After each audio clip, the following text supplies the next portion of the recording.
Well, welcome. This video is a review of the Atlantic Tour Part 1. I hope it may be helpful if you're planning such a trip yourself, to guide you to what we found worthwhile and perhaps to suggest places to go, places to avoid, hotels which stood out in one way or other. I'm not going to bash any particular hotel unless its faults were really significant, as it's not my intention to cause harm. As we were traveling with a dog, I'll try to mention a few times when the only available hotel didn't accept pets. I'm happy to say the vast majority of places to stay did accept pets. Now, I chose hotels from Booking.com, but I could have used any of the other online sources and probably had the same luck. One question which came up was how to make sure we had a place to stay each night. COVID-19 was just starting to fade, and it seemed that people wanted to get out and travel. There was a good chance that we might arrive in a town for the night and not find any place with availability, all the hotels being full. I began to consider this in earnest when I looked into the ferry crossing from Newfoundland to Nova Scotia, the overnight crossing. I looked into the available cabins on board the ship almost a year in advance and found almost all of the standard cabins were already booked. That was a wake-up call for me. So seeing this night at sea as a one which had to be planned right away, I chose a date at random, that of September 1st, when the weather should still be summer-like on the East Coast, hopefully, and all the dates of our other nights worked out forwards and backwards from that date. This entailed a lot of measuring of distance and estimating how long it would take to drive from place to place. To do this, we had to know in advance what we wanted to see, how long to spend doing it. In many cases, this was not easy. There was one night we planned to sleep, quote, on the side of the road, unquote, while driving from Happy Valley, Labrador to Cartwright. I had felt the distance was too great to be sure of being able to do the entire distance in one day. There was no place to stay in between these two locations, not even a campground, nor any town whatsoever. But having been exhausted and bug bit during our camping night in Gagnon, Quebec, we couldn't face another night of camping so soon. We managed to stay an extra night in Happy Valley and did the whole 392 kilometers in one day. That's not a great distance. The paved road was smooth, so it worked out. Our schedule stayed on track. I made all the reservations possible immediately, favoring the hotels with a lenient policy of allowing one to cancel a day or so in advance. It was possible the trip could be interrupted or badly delayed at one point, and I didn't want to have to pay for numerous nights in hotels which could never be realized. It was hoped that if the trip was canceled, as it progressed, by accident or illness, we might be out only one night's fee, being able to cancel the others.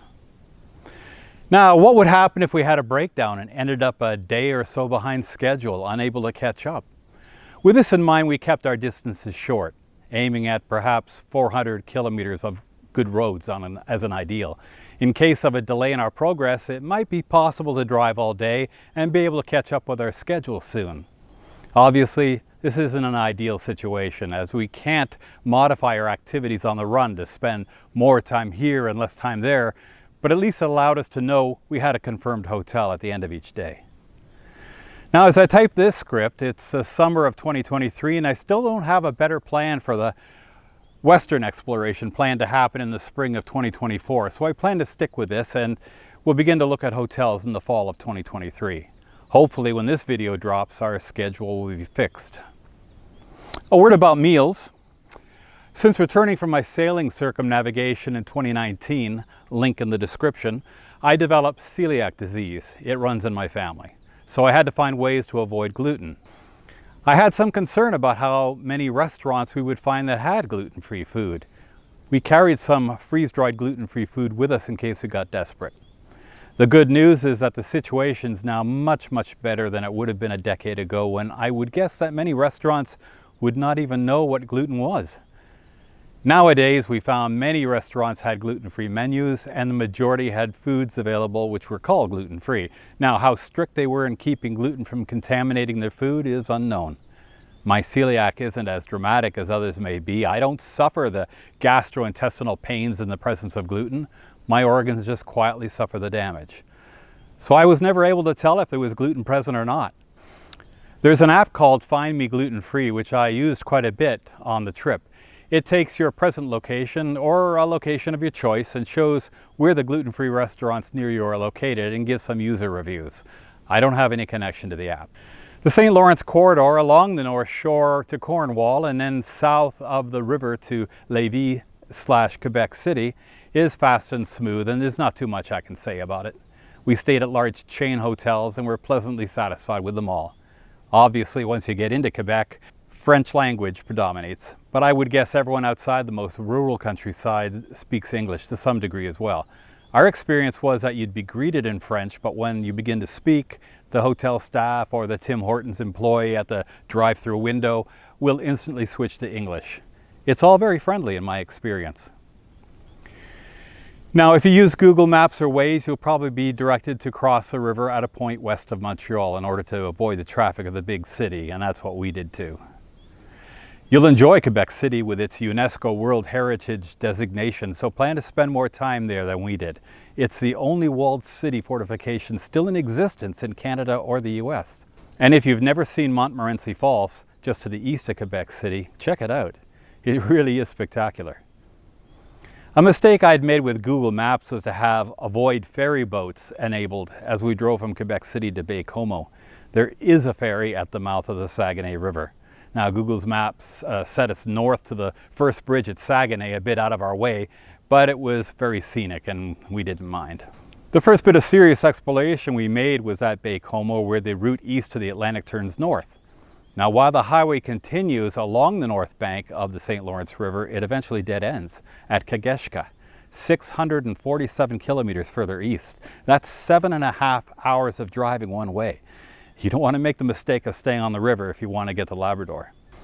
The road from Baie-Comeau to Labrador City was a complete unknown to us. There's a light board at the beginning of Highway 389 which indicates if any parts of the road are impassable. So how bad was it going to be? Spoiler alert, it wasn't that bad. Much of it is paved, but some is still gravel, and there's a lot of construction going on, so go see it while it's still wild. I had read that the lumber trucks are to be feared as they roar past with little regard to other users of the road, but to be honest, I didn't get that impression. I had decided not to drive behind any large trucks so as to avoid stone chips on our car, and to pull over if any fast trucks approach from the rear. However, I'm sad to say we did get a couple of bad stone chips from a truck which was headed south as we went north. The stones squirted out from a tire sideways at great force. To you motorcyclists thinking of doing this route, you'll be in good company, as there were a number of bikes on the road, but be sure to be bundled up. No exposed skin. For getting hit by one of those stones would be much worse than getting hit by a bee or other large heavy insect. Highway 389 was the first time we had to adjust our schedule and then to try to get back on track. As a planned camping stop at Fire Lake was not going to work out, the reported ghost town having transformed into a busy mining operation, we were going to arrive at our next destination too early. We planned to stop for the night at Dooley Lake Provincial Park. It wasn't until the day that I'm typing this, August 11, 2023, that I discovered for sure why the park was unfindable after an hour of searching. The park still exists, but it's only a reserve with no visitor facilities at all. There was no signage. The campground there had been privatized as Dooley Lake Family Park, where we did erect our tent and suffered a very cold night. Labrador City was our introduction to Labrador, and I have to say we enjoyed it. It's large enough to provide most of what you want, has a Tim Hortons and a Canadian Tire, but it's small enough that while there is a movie theater nearby in Fairmont, that one was closed for the season. And in 2023, it looks like it's still closed. When we searched Google for supermarket, it showed an IGA and 4 convenience stores. At the 2 Seasons Inn, we had our first negative experience in that Tara wasn't allowed into the hotel. Unfortunately, fortunately, the nights were a bit warmer than the night at Dooley Lake, so she probably made out okay in the car. Shame on the 2 Seasons for not having any facility for pets. Labrador City was also the first time we had problems with a restaurant, finding one. Both the restaurant at the hotel and the restaurant at the mall were closed on the Monday night because of staffing issues due to COVID. We bought a fried chicken and some side dishes at the IGA, and we ate in our hotel room. Now, the government of Newfoundland and Labrador has a scheme in which you can stay in touch across the vastness of the interior of Labrador. They have a surprisingly large number of satellite phones available for the use of travelers without any cost. How it works is that you pick up a phone in the morning, drop it off at your next stop, replacing it with another one. The pickup place at the western end of the highway was at the hotel in Wabush, the town that's right next to Labrador City. Our next stop was going to be Churchill Falls, where we would have replaced the phone. It's a great system, as there's no cell service once you're away from the towns, but unfortunately for us, Wabush had no phones available. I think a lot of travelers take the west to east route as we did, and I would suspect that there may be a chronic lack of satellite phones in Wabush. But your mileage will vary. Please check the plan's availability on the internet and don't rely on me. Things may change. If you have your own satellite phone, oh, for sure, but bring it. It'd be nice to be able to call for help or to report to loved ones that you're still alive. As it was, our new car had so far seemed to be very reliable without any issues, so I wasn't too worried about it. My guess is if you're stranded at the side of the road, you should see another car in an hour or so. This is the friendly East and friendly Canada, so as we saw when we pulled over because of the wolf sighting, people will stop to see if you're okay. Obviously, have drinking water with you. Don't try walking anywhere. It'd be a good idea to have tow coverage, such as the premium CAA package. There are hundreds of kilometers across which your car might have to be towed, and it could get hugely expensive, as you might imagine. Churchill Falls was our first experience of a company town. We didn't explore it as much as we might have, so I hope I have my facts right. All the amenities in town appear to be owned by the electrical production company Nalcor Energy. We did not get fuel there as we didn't need it. I don't think there are any privately owned businesses such as corner stores or pubs or anything. Everything is in the main building, the Donald Gordon Center, from school, gymnasium, grocery store, hotel, restaurant, library, curling club, swimming pool. The hotel, while being very nice and modern with an IKEA feel, did not accept pets. I was again annoyed as they are the only game in town. When asked by the manager how we enjoyed our stay, I mentioned this defect and I told him I was not a fan of the policy. Poor Tara stayed in the car again. As a matter of fact, the lady at the check-in desk warned me about trying to sneak our dog into the hotel. As well as being a bit rude, I guess this shows the policy is not appreciated by others, as this has apparently been something that happens now and then. Nalcor, if you're listening, just put an extra $10 fee on the bill and assign a couple of rooms as being pet friendly. Why not? I'd been a bit concerned about the availability of gasoline along this part of the Atlantic tour, but I would guess any automobile with reasonable range won't have a problem. Gasoline can be found in towns, and there are no stations along the highway at all. I noticed no plug-in chargers for electric cars anywhere, but I wasn't looking for them, so I can't say they don't exist. Our hybrid Highlander has a range of over 900 kilometers with a full tank, but we still carried 20 liters of spare fuel. We never had a need for it. The limit for spare fuel on the ferry boats run by Marine Atlantic is 25 liters. As well, propane is limited to 2 containers of 5 liters each for you campers. As far as camping along the part of the highway between Goose Bay and Cartwright, there are no campgrounds, mainly because there are no people. A word about drinking water. It'd probably be wise to ask at your hotel if the water is potable. TripAdvisor mentions that some travelers have been annoyed that their hotel's water wasn't potable and they weren't warned. Non-potable water is an issue both in Labrador and also Newfoundland, here and there, so carrying water is something worth doing. To my amusement, once we hit the small town of Cartwright, I thought they couldn't get any smaller than that, but yes, they did get progressively smaller for a while. The road to Cartwright's a gravel side trip off the main highway, but we found it to be worth it, although there's really not much there. They do have gasoline. Other than this gravel road, the highway all the way across Labrador is now paved, and it's beautiful and smooth. I could not get over the fact that while the highway has been slowly coming into existence over many decades, it was finally fully paved a month before our driving on it. Parts near Cartwright Junction still don't have lines painted on them.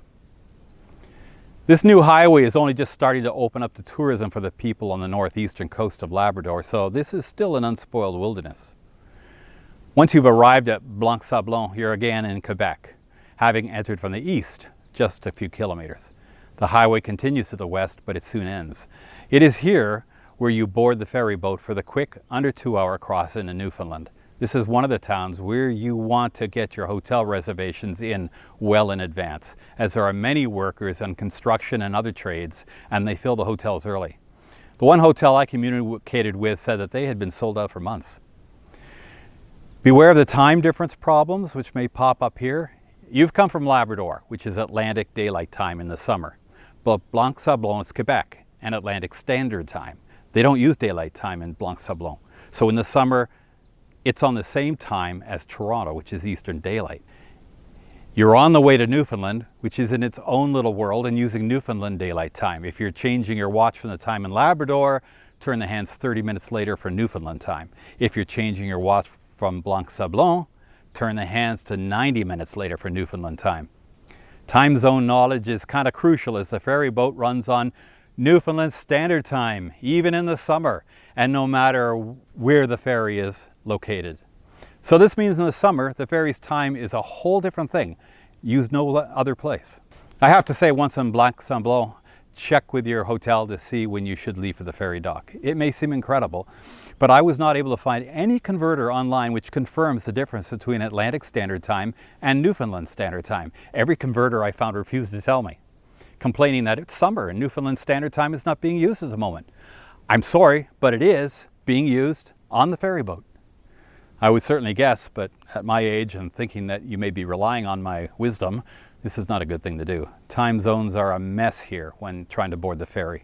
Local knowledge is best. So that is the conclusion of my review part 1. If you have any comments or questions, I'll answer each one to the best of my ability here. I'll see you again for part 2. Take care.